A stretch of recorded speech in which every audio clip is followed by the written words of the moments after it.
relativamente nuevo, digamos. Hace algunos años, tal vez, pongamos 20 años, era un poco desconocida la enfermedad en nuestro medio, ya que usualmente personas mayores que presentaban confusión mental, problemas de olvido de manera crónica, se les decía demencia senil o arterioesclerosis. Eran términos incluso usados a nivel médico. Pero obviamente ese cuadro clínico era un cuadro muy bien definido. Entonces, primero se observó de que todas estas personas que presentaban ese cuadro presentaban lo que es un síndrome demencial, es decir, un conjunto de síntomas y signos que señalaba a una persona que se olvidaba las citas, dónde dejaba las cosas, se olvidaba de los nombres, se desorientaba, se confundía y de manera progresiva. Y estos problemas dificultaban el desenvolvimiento de la persona. Entonces, ese conjunto de características configuraron un síndrome denominado síndrome demencial. Y como ustedes saben, los síndromes obedecen a muchas enfermedades.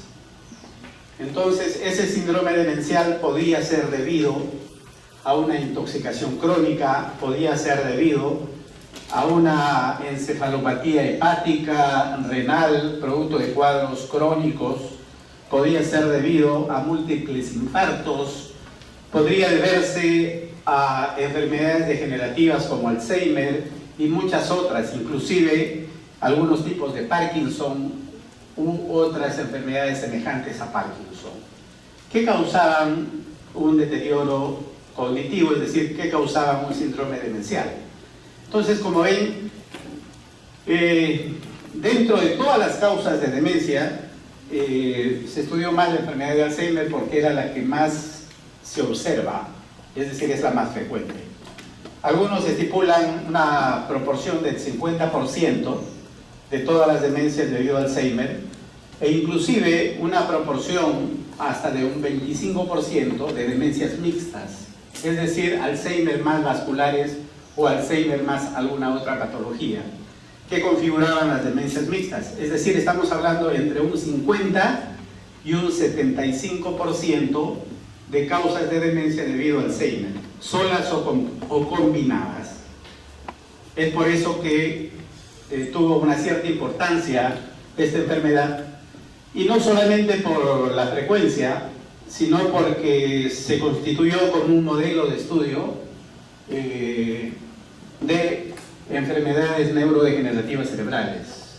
¿Por qué un modelo de estudio? Porque empezaron a estudiarse desde todos los puntos de vista, desde el punto de vista anatómico, desde el punto de vista fisiológico, desde el punto de vista de neuroimágenes, desde el punto de vista de bioquímica cerebral, desde el punto de vista histológico, desde el punto de vista farmacológico, genético. Miren, todos los puntos de vista que empezaron a profundizar sus estudios para tratar de explicar esta enfermedad. Y hubo una serie de avances a nivel genético, a todos los niveles, hubieron una serie de avances y hallazgos.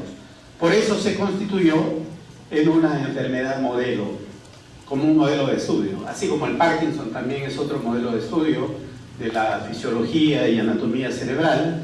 Igual Alzheimer también se constituyó como otro modelo, ¿no?, en el que se le dio importancia y se le sigue dando, porque todavía no se solucionan muchos enigmas de esta enfermedad. Bien, de eso se trata. Pero para que una persona llegue a un síndrome demencial, pasa por una serie de etapas, ¿no? Es decir, la persona empieza primero a desorientarse, a desorientarse en el tiempo, no saber en qué año, en qué mes, qué día estamos. Empieza a tener problemas con la memoria inmediata, es decir, estudia y no recuerda al día siguiente lo que estudió antes, y muchas veces ese es motivo de consulta. Entonces, como síntomas iniciales, pero la persona sigue siendo profesional. Yo tengo y he tenido muchos pacientes profesionales diversos, catedráticos inclusive de Derecho, por ejemplo, que seguían dando clases y ya tenían su enfermedad de Alzheimer. Obviamente yo los evaluaba y tenían la enfermedad, pero se podía conversar con ellos, ¿no? Se olvidaban algunas cosas, tenían algunas cosas sutiles, pero seguían todavía en sus primeras etapas en la docencia. Médicos, embajadores, ya entenderán, esta enfermedad no respeta raza, no respeta condición social, económica, ni siquiera grado de instrucción, ¿no? Que a veces pensamos que, como dijo ese congresista, que creo que la lectura o mientras más lees te puede causar Alzheimer, ¿no? No, creo que fue un lapsus porque la cosa era al revés y eso lo entiende todo el mundo, ¿no? Pero en fin, entonces son esas pequeñas cosas que se van presentando y nos van orientando probablemente hacia el desarrollo de una demencia. Entonces, la demencia es como escalar. Todo el mundo creo que acá ha salido de paseo, de camping, y hemos escalado alguna loma, algún cerro. En la punta viene a ser la demencia. Entonces, cuando estamos abajo y recién vamos a escalar, estamos abajo como que pisando tierra y estamos orientados en todo. Conforme nos vamos deteriorando, vamos olvidándonos algunas cosas y ya subimos un escalón, un nivel. Nos vamos confundiendo y desorientando un poco más, vamos subiendo otro nivel. El primer nivel es normal, el segundo nivel es un deterioro cognitivo asociado a la edad, ¿no? A la edad, después de los 20, 30 años empezamos a olvidar algunas cosas y le echamos la culpa al estrés, no estoy concentrado, tengo problemas, etcétera, etcétera. Entonces ese es deterioro cognitivo asociado a la edad. Mientras más años tenemos, a veces nos olvidamos un poquito más, ¿no? Pero después ya no es la edad, sino ya viene a ser lo que es un deterioro cognitivo leve. Y ahora el DSM-5, si ustedes revisan el DSM-5, lo señala como trastorno neurocognitivo leve. El DSM-5 ya lo tipifica como trastorno neurocognitivo, ya no como deterioro cognitivo. Entonces, ¿por qué? Porque este trastorno no solamente es cognitivo, sino neurocognitivo, porque tiene que ver con una base cerebral, que más o menos les he mencionado. Entonces, trastorno neurocognitivo es mejor denominado. ¿Y por qué leve? Porque hay un trastorno cognitivo mayor. Cuando ya es mayor, es una demencia, equivalente de demencia. Entonces, si a ustedes les están diciendo que tienen un trastorno neurocognitivo mayor, no les están haciendo un favor ni un halago, ¿no? Es mejor que nos digan que tenemos un trastorno neurocognitivo leve. Porque mayor no es que sea lo máximo en bienestar, sino ya demencia. Entonces, cuando yo tengo que explicar a alguien, a la familia, o a veces, le digo, es un trastorno neurocognitivo mayor, que es distinto a decirle demencia, ¿no? Pero la DSM-5 reclama que no debemos quedarnos con el diagnóstico de trastorno neurocognitivo, sea leve o sea mayor. Sea leve o mayor, tenemos que agregarle algo. Ese algo es debido a Alzheimer, ese algo es debido a enfermedad de cuerpos de Levy, ese algo es debido a corea de Huntington, ese algo es debido a enfermedad de Parkinson, ese algo es debido a una infección por VIH, ese algo es el apellido. El nombre es el trastorno neurocognitivo leve debido a, ¿no? Igual el trastorno neurocognitivo mayor es el nombre, pero tenemos que decir el apellido, debido a Alzheimer, debido a una demencia frontotemporal, debido a una demencia por cuerpos de Levy, etc. Entonces, eso ya es una mejor clasificación, porque no nos quedamos en identificar el signo o identificar el síndrome, sino tenemos que especificar frente a qué enfermedad probablemente estemos, ¿no? Entonces ya ahí viene el diagnóstico posible, probable, etc. Muy bien, eso es a grandes rasgos la introducción al tema. Y creo que si ustedes han entendido la introducción, han entendido todo el tema. Entonces vamos a pasar a algunos detalles. Por favor. Bien, entonces hablamos de demencia como un problema de salud pública que afecta aproximadamente, se dice, al 5% de la población que llega a los 60 a 65 años. Entonces una regla básica a veces dice, cada 5 años aumenta el 5%. Entonces si entre 60 y 65 años tenemos que afecta el 5% de la población, más o menos a la edad de 80 años, si acá juntamos al azar a 100 personas de 80 años, probablemente la mitad esté haciendo un síndrome demencial, ¿no? Ustedes entienden perfectamente la estadística. Muy bien. La frecuencia, ya hemos dicho, la primera es la demencia tipo Alzheimer, con esos porcentajes entre 50 y 75%, sola o mixta. En segundo lugar, en nuestro medio, la demencia vascular. La demencia vascular también abarca aproximadamente el 20% de las demencias, es decir, la debido a multiinfartos, ¿no? En nuestro medio, la hipertensión, la diabetes, el sobrepeso, síndrome metabólico, dislipidemias es muy frecuente en nuestro medio. Entonces, esos son factores de riesgo para tener microinfartos, y esos microinfartos llevarnos a una demencia vascular. La demencia cuerpos de Levy es la tercera, y la cuarta es la demencia frontotemporal. El tercer y cuarto lugar se pelean entre la demencia cuerpos de Levy y la demencia frontotemporal. ¿Cómo podemos identificar la demencia tipo Alzheimer? Ya vamos a ver más en detalle. La demencia vascular es tener multiinfartos, microinfartos, y es ver por resonancia y una serie de factores de riesgo vascular, eso es fácil. Pero, ¿cómo identificamos la demencia a cuerpos de Levy? Alguien dirá, pues hay que identificar los cuerpos de Levy, pero no vamos a esperar que el paciente muera para hacerle la biopsia y recién decir tiene una demencia a cuerpos de Levy. Obviamente eso igual en Alzheimer, no vamos a esperar que muera el paciente para hacerle la necropsia, o hacerle una biopsia en vida y decir tiene características de una enfermedad de Alzheimer. Hay características clínicas que nos definen una demencia a cuerpos de Levy. Y las características clínicas básicamente son dos, digamos. Es una demencia progresiva, pero lo más típico es que presentan alucinaciones visuales. Miren las arañas que hay en fila por ese lado, que allá no se ven, y por acá están bajando. Es lo que dice el paciente, ¿no?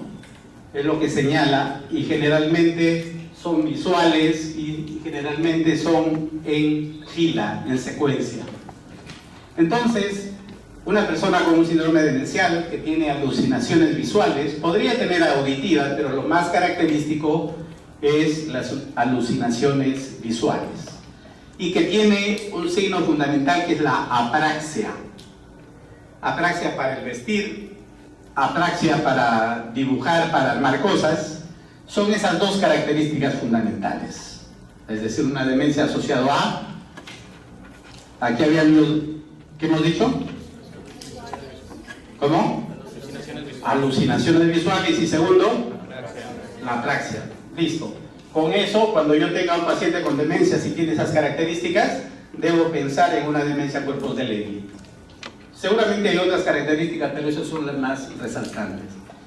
Y la demencia frontotemporal, si ya estamos pensando que hay una afectación frontal y del lóbulo temporal, se afecta los cambios de comportamiento, se ponen agresivos. Yo he tenido varios pacientes, por mostrarles algunos. Estaba en la casa de un paciente y llegaba el paciente y salía calato o calata también, ¿no? O estaba en la sala muy bien y de repente estábamos conversando, se daba la vuelta y empezaba a orinar. Total, una desinhibición total, ¿no? Cosa que el paciente con Alzheimer no hace eso. Con demencia frontotemporal tienen trastornos severos de la conducta, del comportamiento, o sea, del control de los impulsos, de la sexualidad también, Entonces, eso es característico de la demencia frontotemporal. Otra característica de la demencia frontotemporal es la afasia. De manera temprana, tienen un problema de afasia. Poco a poco van perdiendo el lenguaje, principalmente el expresivo. Ya no tienen palabras, poco a poco van hablando menos hasta quedarse sin habla, ¿no? De manera progresiva. Entonces, ¿por qué? Porque el área del lenguaje está ubicada en el lóbulo frontal, saben ustedes, ¿no? Y con las conexiones que tienen que ver con el pensamiento. Pensamiento y lenguaje están muy relacionados. Bien, entonces, se habla de características, de factores de riesgo en función de qué tipo de enfermedad. Si es de una demencia vascular, va a ser factores de riesgo vascular. Si es alguna demencia tipo de Alzheimer o de demencia cuerpos de Levy, va a haber un factor genético, está más en relación a la edad avanzada. Entonces va a depender de qué enfermedad sea para ver qué factor de riesgo tenga. La edad avanzada sí, porque estamos viendo de que si a los 60-65 años hay el 5% de la población con demencia, y conforme aumenta a los 80 años hay casi como el 50%, entonces eso significa que a edad avanzada, a mayor edad, mayor probabilidad de tener un riesgo de una demencia, ¿no? Eso sí, para todo. ¿Seguimos?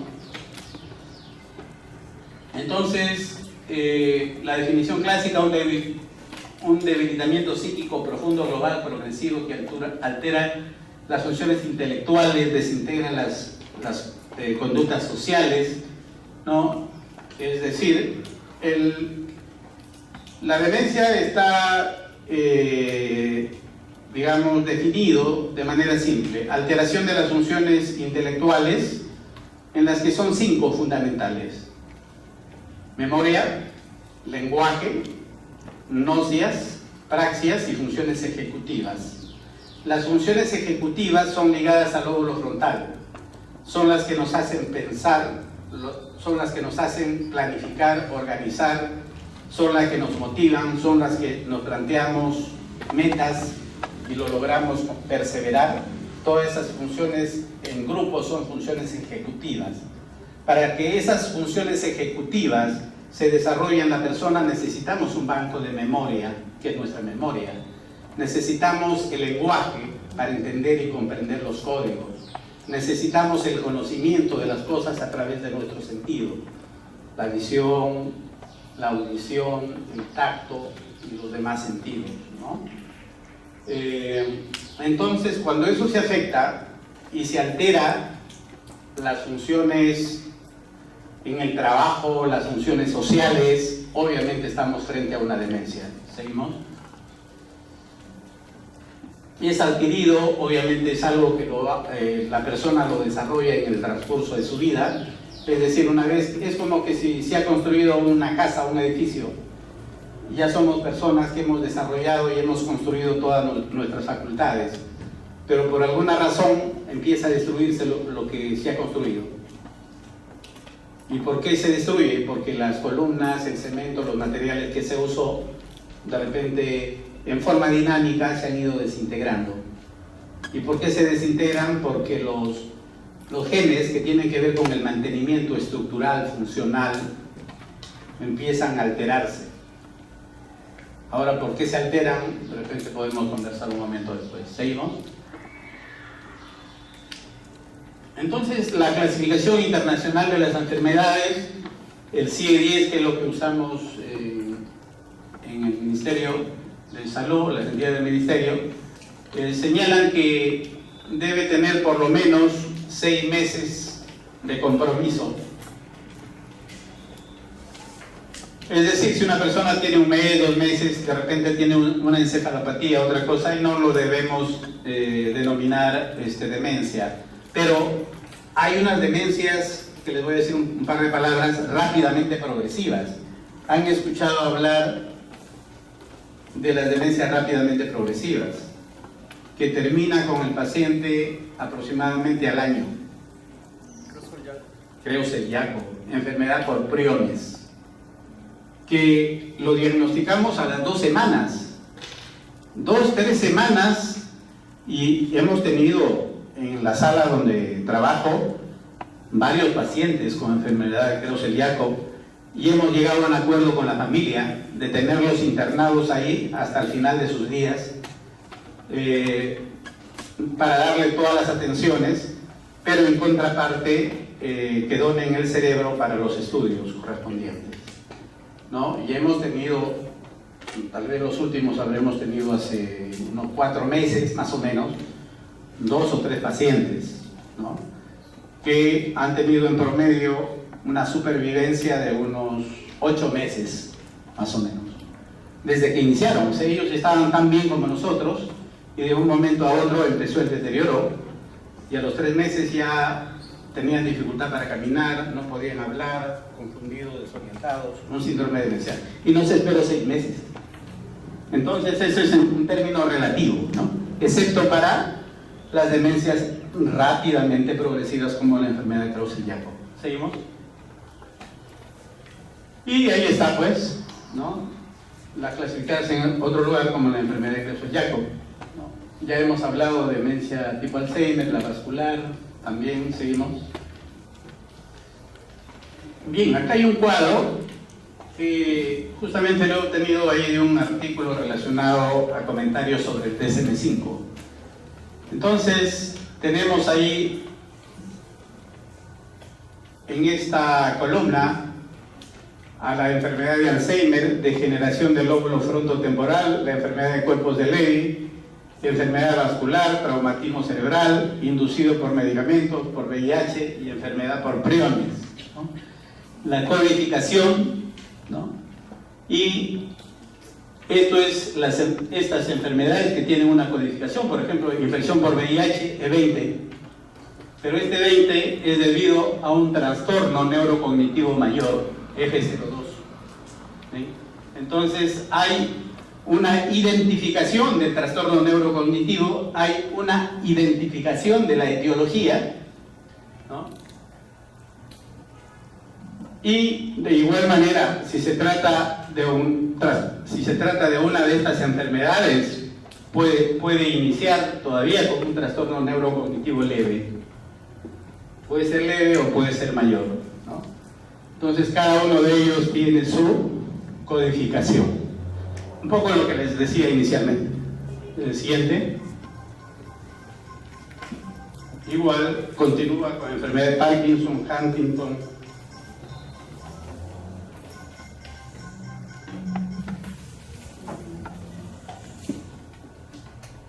Lo mismo, era una continuación de la misma tabla. ¿Seguimos? Bien. También hay un criterio de clasificación como demencias reversibles e irreversibles. Entonces habrán algunas demencias por intoxicaciones crónicas, por deficiencia de vitaminas, alteraciones hormonales, depresión, que nos pueden llevar a un trastorno demencial o a una pseudodemencia, pero que son reversibles. Pero generalmente las demencias neurodegenerativas son irreversibles, como la enfermedad de Alzheimer. Obviamente, la pregunta que nos hacen los pacientes es: ¿se podrá sanar mi familiar? ¿Se sanará? Entonces, lo que yo siempre les explico y les digo, ¿la hipertensión arterial tiene cura? ¿La diabetes tiene cura? No, simplemente hay que regular para evitar que haya más daño. En la enfermedad de Alzheimer es parecido. Y estas enfermedades evolucionan y siguen haciendo daño. Igual la enfermedad de Alzheimer sigue evolucionando. Las enfermedades mayormente no tienen cura. Se puede sí controlar para evitar que provoquen más daño al organismo y la persona pueda estar en una mejor convivencia, ¿no? Pero son irreversibles. Y todas las que están ahí, la demencia frontotemporal, parálisis supranuclear progresiva, ahí está la enfermedad de cuerpos de Levy y otra, Parkinson, Huntington, etc. Cada una de ellas son enfermedades que creo que ustedes ya han tenido la clase de enfermedad de Parkinson. Y así, ¿no? Deberíamos tener, digamos, una clase de cada una, pero imagínense, no terminaríamos, ¿no? O haríamos solo de un curso de enfermedades neurodegenerativas. Pero en fin, seguimos. La clasificación etiológica de las demencias. Entonces, por etiologías. Arriba está causado por procesos degenerativos como Alzheimer, cuerpos de Lewy, Parkinson, ¿no? Ligados a enfermedades motoneurona, etc. Causado por enfermedades vasculares, el segundo grupo, en la que está demencia multiinfarto, angiopatías, etc. Causado por agresiones, traumatismos, causado por infecciones, causado por tóxicos, causado por otras alteraciones metabólicas. Es decir, el síndrome demencial se debe a múltiples etiologías. Una de las etiologías, que es enfermedades neurodegenerativas, es la que estamos tratando, enfermedad de Alzheimer, una de ellas con un modelo de estudio. ¿Seguimos? Bien, también hay otra clasificación anatomoclínica que viene a ser si la afectación es predominantemente cortical, o es subcortical, o es córtico-subcortical.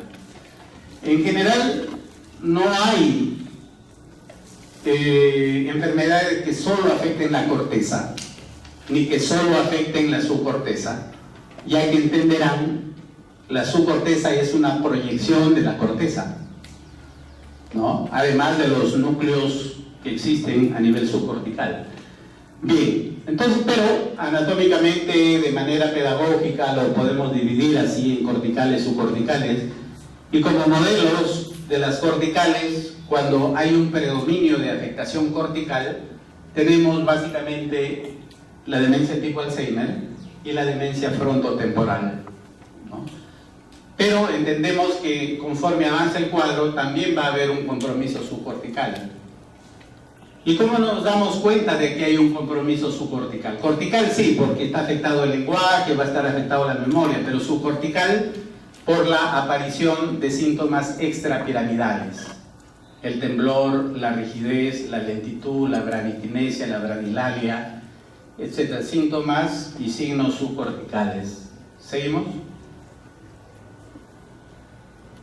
Entonces, con afectación del lóbulo temporal y parietal, tenemos la demencia tipo Alzheimer, y hemos dicho trastornos de la memoria anterógrada. ¿Por qué es anterógrada? Porque desde que empezó el problema se va a olvidar desde ahí hacia adelante. Si a la persona le preguntamos ¿dónde naciste? ¿Cómo se llama tu pueblo? Te puede decir hasta el nombre del alcalde, sus amigos de barrio, se acuerda. Pero si le dices ¿qué comiste el día de ayer? ¿O qué tomaste de desayuno? Y es las 11 de la mañana, 10, y él ha tomado, supongamos, a las 8, te puede inventar, te puede decir, mira, tomé mi café con leche y mi pan con mantequilla, ¿no? Porque a veces, usualmente, siempre toma eso o siempre le gustó, pero resulta que no es así. Es decir, hay olvidos o compromiso de la memoria anterógrada de que empezó la enfermedad hacia adelante. Hacia atrás hay un mejor recuerdo. O también lo que se dice, hay un compromiso de la memoria de hechos recientes. También se puede decir así. Es decir, de hechos que han ocurrido en la mañana, uno le pregunta, incluso algunos pacientes, estamos en la consulta, un momentito salgo e ingreso al minuto y es como que si recién me estuviera viendo. Hola, ¿y usted no es el señor tal? Me dice todavía, ¿no? Por decir que como que no tienen la capacidad de aprender. Ese es el otro problema. Les decía, pacientes que vienen porque están estudiando maestría, doctorado, estudian sus lecturas y al día siguiente no recuerdan nada de lo que han estudiado. He tenido, sí, algunos pacientes también con esas características. Bien, entonces ellos van a tener su afasia, su apraxia, agnosia. La afasia ustedes ya saben que es un compromiso del lenguaje. La apraxia, de la ejecución de movimientos complejos, ¿no? La agnosia, que tiene que ver con una afectación del conocimiento a través visual, auditivo, táctil, ¿no?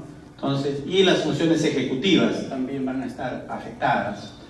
Seguimos. Y a la demencia frontotemporal les dije inicialmente en la introducción, ¿se acuerdan? Compromiso fundamentalmente del comportamiento, del lenguaje, trastornos de la personalidad, ¿no? Y se da generalmente en personas de menos edad, también es un signo, ¿no? Yo he tenido pacientes hasta de 40 años con esta demencia frontotemporal, 40, 45 años. Seguimos. Características de los síndromes cerebrales focales. ¿Y cómo estudiamos al paciente? Y acá hay una lista. Vemos si tiene características de un síndrome frontal, ligados a un control de los impulsos, a una regulación del comportamiento, a la capacidad de planificación, ¿no? Características de un síndrome frontal o de un síndrome parietal, problemas de apraxia, problemas de desorientación, ¿no? Lesiones parietales en el hemisferio no dominante, que tiene que ver con anosognosia, prosopagnosia. Un síndrome temporal. El síndrome temporal está más ligado a dos problemas: trastornos emocionales y la memoria. Ustedes saben que en el lóbulo temporal están los hipocampos, y los hipocampos constituyen el centro para el procesamiento de la memoria. Y también el hipocampo forma parte del sistema límbico. El sistema límbico está asociado a las emociones, ¿no? Etc. Bien, ¿seguimos? Las demencias asociadas a Parkinson. Un 5 a 10% de las enfermedades con Parkinson pueden llegar poco a poco a ser una demencia. No todos llegan, pueden tener un deterioro cognitivo, pero no hacen demencia. Algunos llegan a ser, sobre todo los de tipo rígido akinético, no tanto los que tienen mucho temblor. Más los que son rígido akinéticos tienen bradykinesia, es decir, lentitud para el pensamiento, son los que hacen demencia. ¿Seguimos? La sintomatología va a ser cognitiva, funcional, conductual, emocional. Eso ya se sabe porque son funciones que tiene que ver el cerebro. La siguiente, y ahí está una de ellas, y hemos hablado, la memoria, sobre todo a corto plazo, la de aprendizaje anterógrada, que es la más importante. Seguimos. El lenguaje, sobre todo característico en la demencia frontotemporal. También en Alzheimer se va a afectar, más tardíamente, pero de manera más temprana es un signo que me va a orientar a la demencia frontotemporal. Seguimos. En las demencias también vamos a encontrar síntomas neuropsiquiátricos, delirios. Ya hemos hablado de las alucinaciones. Entran a mi casa todas las noches y me llevan las cosas. El dinero que lo dejo acá desaparece. Pero ¿por dónde entran? Yo veo que todo está con barrotes. No, usted no sabe qué es lo que hacen ellos para entrar. Y empiezan a inventar. ¿Seguimos? Son las ideas delirantes. También se asocia a depresión, se asocia a ansiedad, trastornos de sueño. Entenderán que un problema de demencia se acompaña de una serie de otros problemas, ¿no? La sintomatología neuropsiquiátrica es rica, digamos, en manifestaciones. Seguimos. Trastornos conductuales, ya les he hablado. Seguimos.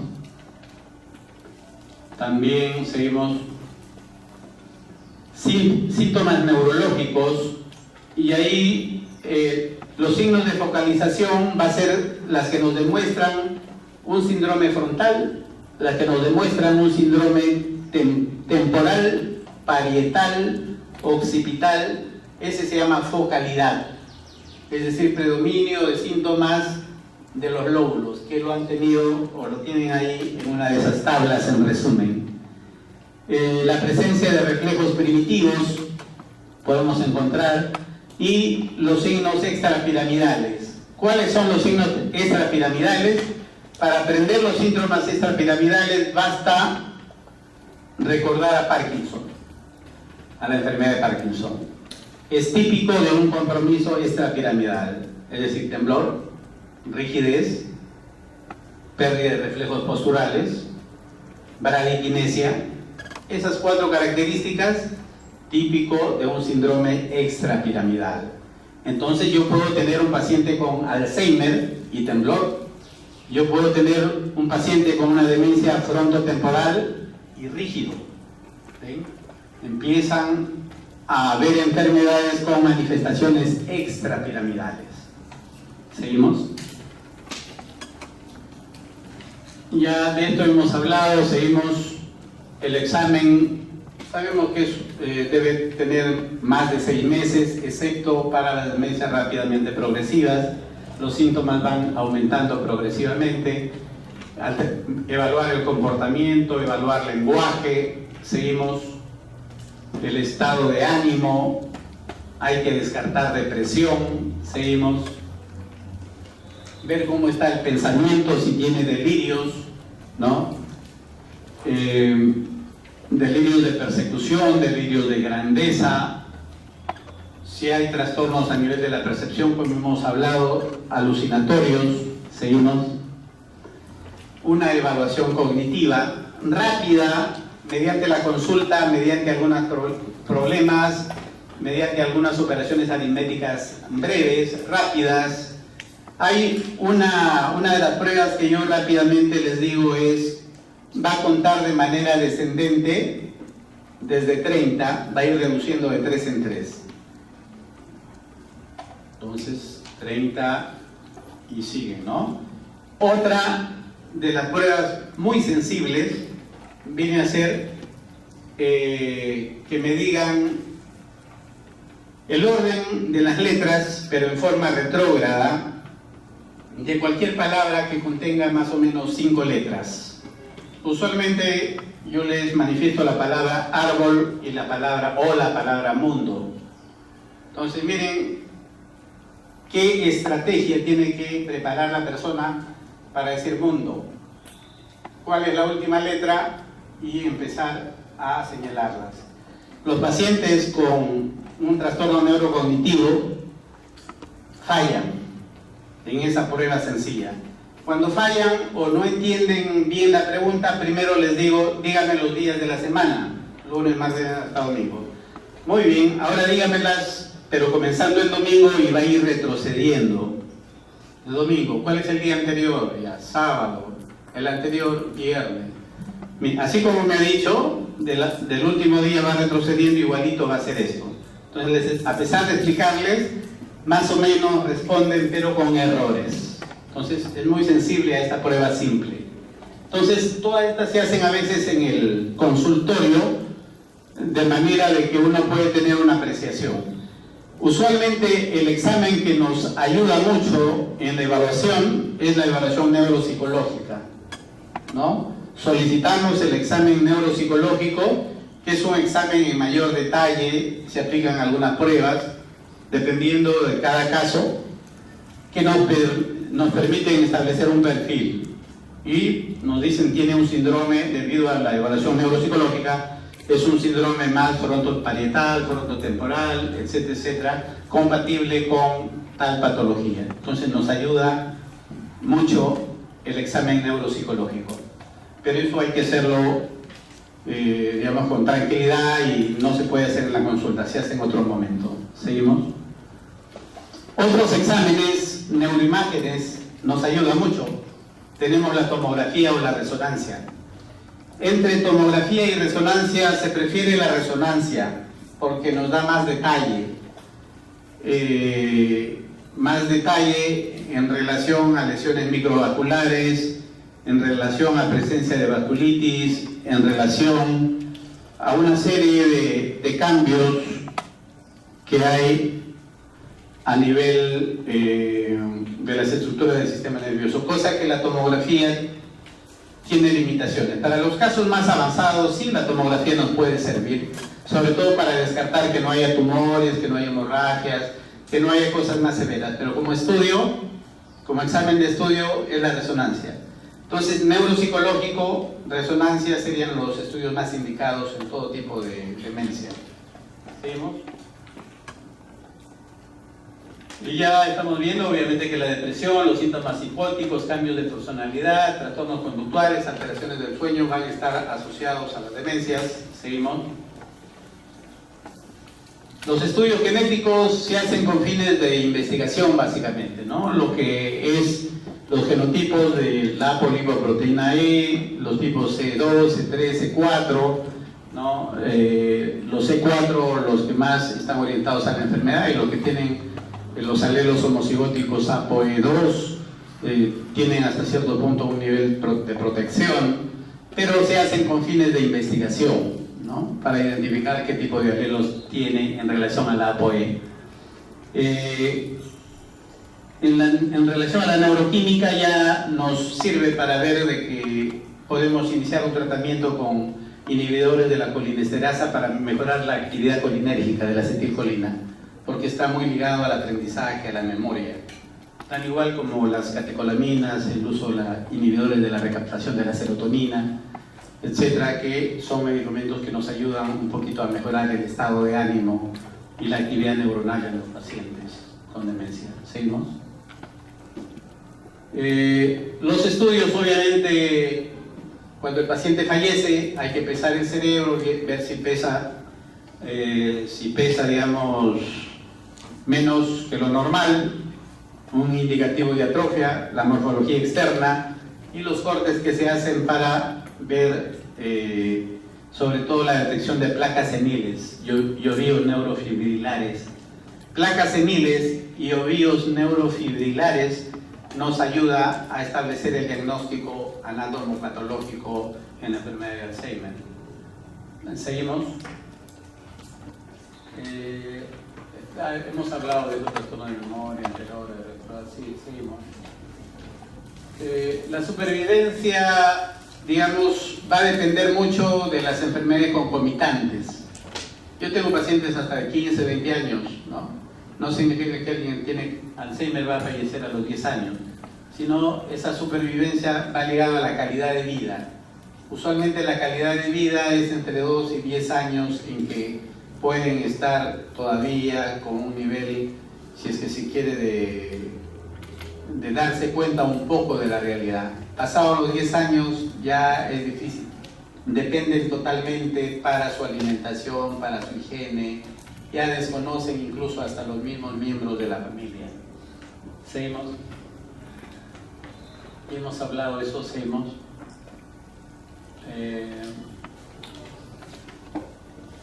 En relación al examen, el examen de una enfermedad de Alzheimer es un diagnóstico clínico. Yo no voy a esperar tomar una tomografía o una resonancia para hacer el diagnóstico. Y deben tener cuidado porque a veces a mí me han llegado pacientes con que en el sitio donde le han tomado la resonancia han tipificado como atrofia cerebral, ¿no? Y el médico que los ha visto le han dicho, no, tiene una demencia, acá hay atrofia. No, la atrofia es un proceso que se presenta, tal igual como hay atrofia en los huesos y es osteoporosis, pero seguimos caminando. O hay una atrofia en los músculos porque no hacemos ejercicio y seguimos activos. Entonces, igual, el cerebro también sufre un proceso de atrofia sin necesidad de que sea un trastorno patológico. Hay ya exámenes un poquito más de investigación, que es la tomografía por emisión de positrones, que trata de identificar metabolismo neuronal con marcadores de acetilcolina, que nos permite ver las áreas colinérgicas funcionantes y nos puede ayudar a un diagnóstico más precoz, pero se hace igual con fines de investigación. Es decir, en otras palabras, el diagnóstico para Parkinson y para Alzheimer es eminentemente clínico. El resto de exámenes nos ayudan. Acá tal vez, por eso el hipometabolismo temporoparietal se puede demostrar con tomografía por emisión de positrones. A través de la resonancia magnética podemos encontrar una hipotrofia del hipocampo. Nos ayuda mucho en el diagnóstico de la demencia tipo Alzheimer. Seguimos. Ya, los trastornos cognitivos asociados, lo que es la demencia vascular puede ser por multiinfarto, por un infarto estratégico, Los infartos endotépicos son los que tienen que ver con varias funciones. En el cerebro hay unas áreas que son casi como la aduana, que todas las funciones de memoria y lenguaje pasan por ahí. Cuando esas áreas se afectan varias funciones. Por eso se llama infartos estratégicos. La demencia por lesión de la sustancia blanca o lacunar o la enfermedad de Binswanger. Ustedes de repente han visto resonancias con unas imágenes blanquecinas difusas en la sustancia blanca, llamadas leucoaraiosis. Cuando esas leucoaraiosis es en una proporción importante, se le llama enfermedad de Binswanger. Cuando esa leucoaraiosis es importante, es decir, la sustancia blanca está muy afectada. Y la sustancia blanca son los cables que comunican un área con otra. Es como que si empieza a cortarse acá los cables, se nos apaga todos los instrumentos. Parecido es en el cerebro. Y eso produce un apagón en el cerebro. Esa es la demencia multiinfarto o por enfermedad de Binswanger.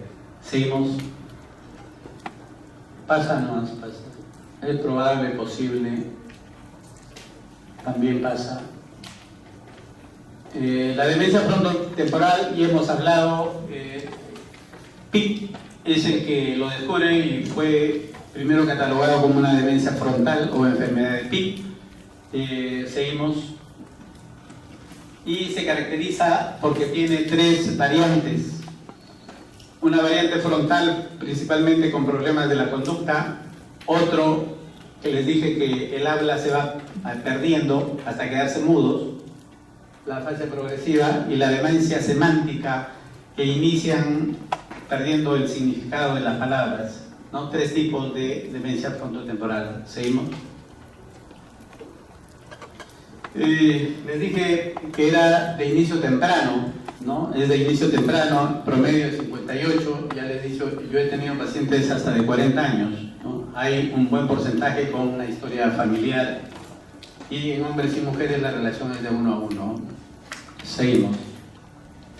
Entonces el área, eso también, acá también lo tienen, y en el cuadro anterior donde están los síndromes también lo tienen, las características de una afectación del lóbulo frontal, ¿no? Cuando se altera la región dorsolateral, las funciones ejecutivas, el juicio, la región órbito-frontal en relación a la agresividad, y la relación frontomedial relacionado a el control de los movimientos extrapiramidales. Seguimos. Entonces, los aspectos clínicos: alteraciones de la conducta, alteraciones cognitivas y algunas alteraciones neurológicas. En resumen, seguimos. Igual de la conducta, nuevamente incidimos en los cambios que hay. Siguiente. Las alteraciones cognitivas en relación al compromiso de funciones ejecutivas, ¿no? Planificación, resolución de problemas, atención, abstracción, flexibilidad mental. Todas esas son funciones ejecutivas. Seguimos. Neurológicas, síntomas extrapiramidales como rigidez, aquinesia, movimientos estereotipados, ¿no? Rutinas conductuales, reflejos primitivos. Seguimos. Y entramos al Alzheimer, ¿no? Alzheimer describe en el año 1906 una enfermedad en la cual se producía pérdida de la memoria, desorientación, alucinaciones y finalmente la muerte. Hizo los estudios y encontró justamente los cambios anatomopatológicos. Posteriormente, Kraepelin, en honor a que lo había descrito, coloca esta como enfermedad de Alzheimer. Seguimos.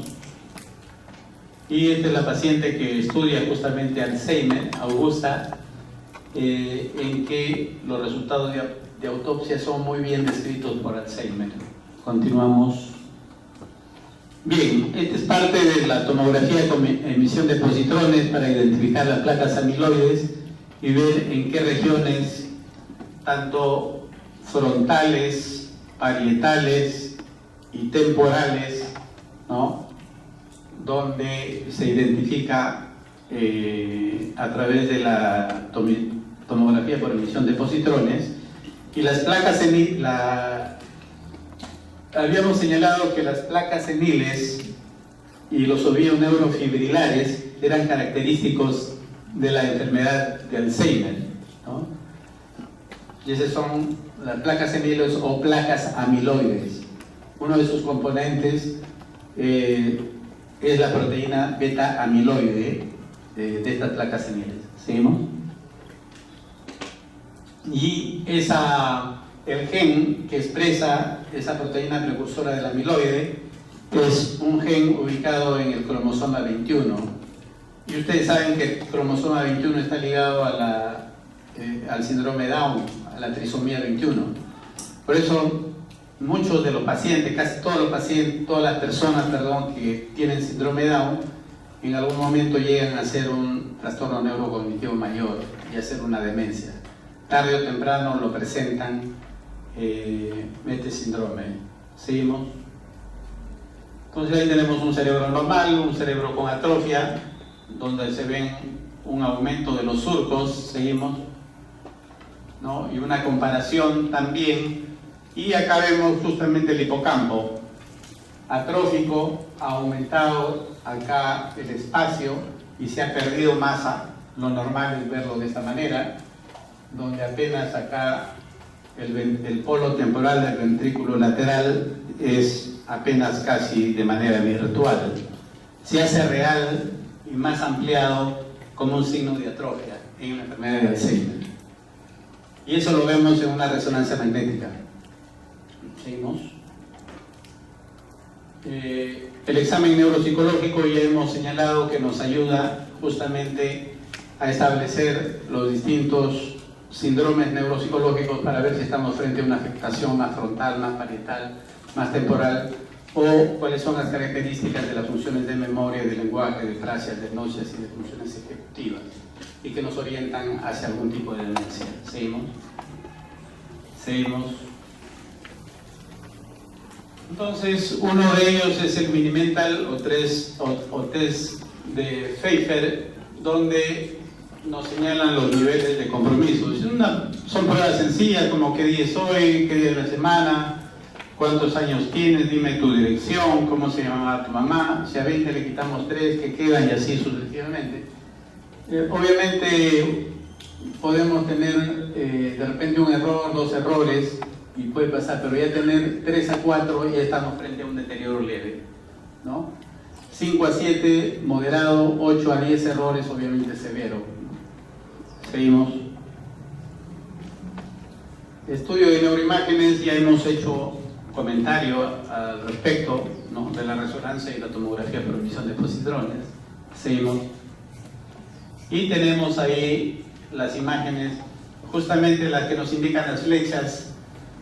Ahí nos está señalando los hipocampos y la atrofia de hipocampos, muy ligados a la enfermedad de Alzheimer, ¿no? Y igual en la otra zona posterior, la disminución en la perfusión de esos lados. Seguimos. Criterios histopatológicos, ya hemos señalado las placas seniles y los ovillos neurofibrilares como característicos de la enfermedad, y que hay algunos marcadores biológicos. Se están haciendo actualmente la medición de metabolitos de la proteína beta-amiloide y de la proteína tau a nivel de líquido cefalorraquídeo. Entonces, espero estar sacando líquido para ver criterios que se relacionan, ni siquiera que nos dan un diagnóstico. Sinceramente nosotros no lo indicamos. Seguimos. Es decir, actualmente no hay ningún marcador biológico que nos diagnostique la enfermedad, como hacer un examen y nos diga ya esta persona tiene la enfermedad. No, siempre va a ser hasta el momento el criterio clínico el que prevalece. Entonces ahí la enfermedad de Alzheimer ha pasado por una serie de estudios, de interpretaciones y de ver posibles causas.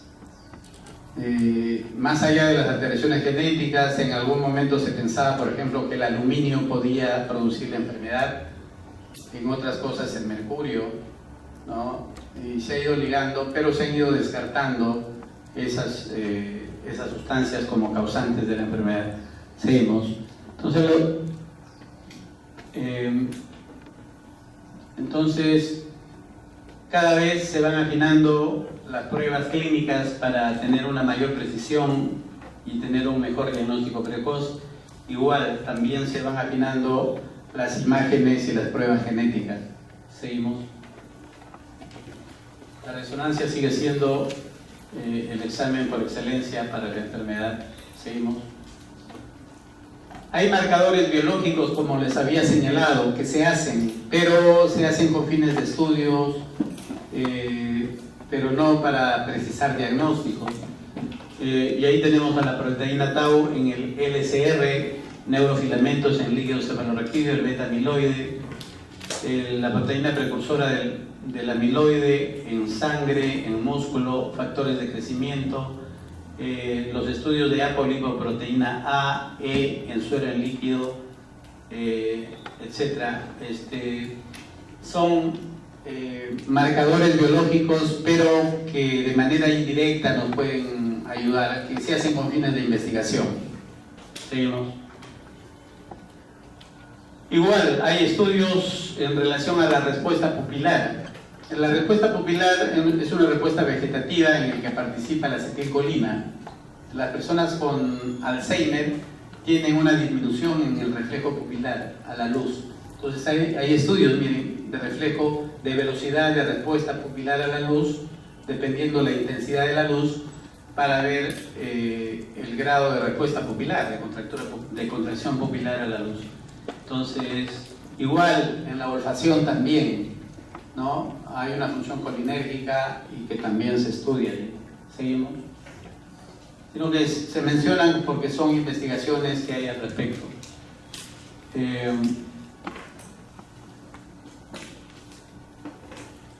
Bueno, es una enfermedad pues que afecta, ya hemos visto, el sistema nervioso, con una etiología fundamentalmente ligado a problemas de alteración genética. Cada vez los científicos se van planteando nuevos objetivos para seguir investigando a la enfermedad, y es una enfermedad que afecta a la persona, a la familia y a la sociedad. Hace poco en nuestro país se ha dado una ley. ¿Se enteraron? La ley de Alzheimer y otras demencias. Y se ha dado ya su reglamento, que se dio el Día de los Inocentes, el 27-28 de diciembre, hace unos meses, ¿no?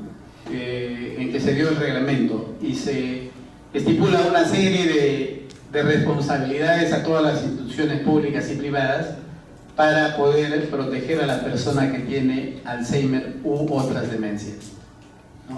Interesante porque antes, bueno, solo el niño, la madre, el escolar y a los abuelitos o a las personas que tenían demencia desprotegidos. Ahora esta ley se va a ir implementando progresivamente, probablemente el próximo año ya esté más implementada. Yo estoy en la comisión del Ministerio justamente terminando de elaborar el Plan Nacional para el tratamiento de la enfermedad de Alzheimer, que se basa en esta ley y el reglamento. Entonces, pero hay una buena perspectiva de tipo social, que todos los tipos de seguros, sea la seguridad social, sea el SIS, sean los seguros privados, están obligados a dar las mejores atenciones en relación al Alzheimer. Por decirles un detalle, incluido incluso hasta para las etapas avanzadas, hasta la presencia de un cuidador que debería ser financiado. Porque si no, obviamente, ¿quién va a tener en casa la facilidad de tener una enfermera a las 24 horas del día, de tener un sistema de monitoreo con visita médica, etcétera? Nadie, ¿no? Entonces, o muy pocos lo tienen. Entonces, esta política pública está orientada a eso, a proteger a todos, independiente de la condición social. Muy interesante. Y otras cosas más que se vienen en ese plan nacional. Y con capacitación a los profesionales, a las regiones, etcétera, etcétera, para que se implemente, obviamente, ¿no? Para que se implementen programas de atención. ¿Seguimos? Sigue lo mismo. Bien. Eso, entonces, frente a las demencias, ¿qué hacemos? Si no hay tratamiento, los tratamientos son sintomáticos. ¿Qué significa sintomático? Si tiene problemas de olvido, ver cómo trató ese problema. Si tiene problemas de sueño, si tiene problemas de depresión, si tiene problemas de agresividad, entonces hay una serie de medicamentos que nos pueden ayudar, pero la enfermedad sigue su curso. En algún momento se habló de un cierto nivel de neuroprotección para evitar de que las neuronas cerebrales no se atrofien tanto y no mueran tan rápido. Entonces, algo hacen los inhibidores de la colinesterasa para evitar de que se destruya rápidamente la acetilcolina. Es decir, hace de que la acetilcolina permanezca más tiempo y active más a las neuronas.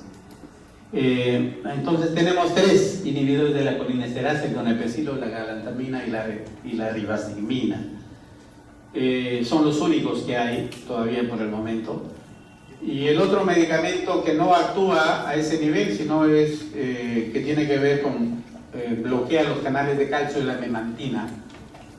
Y la memantina solo está aprobado para las demencias moderadas o severas. Estos inhibidores están indicados para las demencias leves y moderadas. Ya en las severas no hace nada y retiramos el tratamiento porque cuestan caro y no van a hacer mayor cosa, ¿no? En sí, cuando se hace un diagnóstico precoz nos pueden ayudar. Entonces, el donepezilo tenemos de 5 a 10 miligramos, comenzamos con 5 miligramos y en 1 o 2 meses ya pasamos a 10 miligramos por día, una tableta diaria. Igual, la galantamina podemos comenzar, hay de 4 miligramos, podemos comenzar con 4 o con 8 y vamos ascendiendo, ¿no? Con 4. La ribastigmina, antes teníamos hasta de 1.5, ahora más viene de 3, de 6, podemos comenzar con 3 miligramos. Pero en la ribastigmina están los famosos parches, que vienen de 5 y de 10 miligramos. Estos 3 medicamentos van a dar algunas reacciones adversas, ¿ya? Las reacciones adversas fundamentalmente están orientadas al sistema al sistema digestivo. Causan disminución del apetito, causan a veces problemas de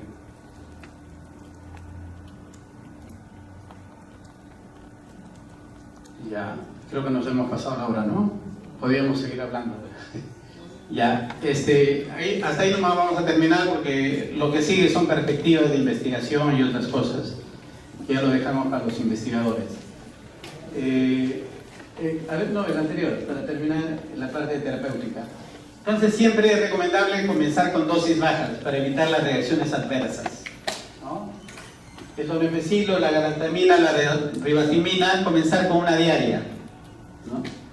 La ventaja del donepezilo es que se indica una vez al día. Galantamina y ribastigmina 2 veces al día, ¿no? Siempre comenzar arriba con 5, con 4 y con 3. Fácil de recordar. 5 donepezilo, 4 galantamina y 3 ribastigmina. De ahí se puede ir subiendo según las dosis que estipula ahí, hasta llegar a eso. El donepezilo de 10, la segunda de 24 y la otra de 12. Muy bien, ¿alguna pregunta hasta acá? ¿Todo claro?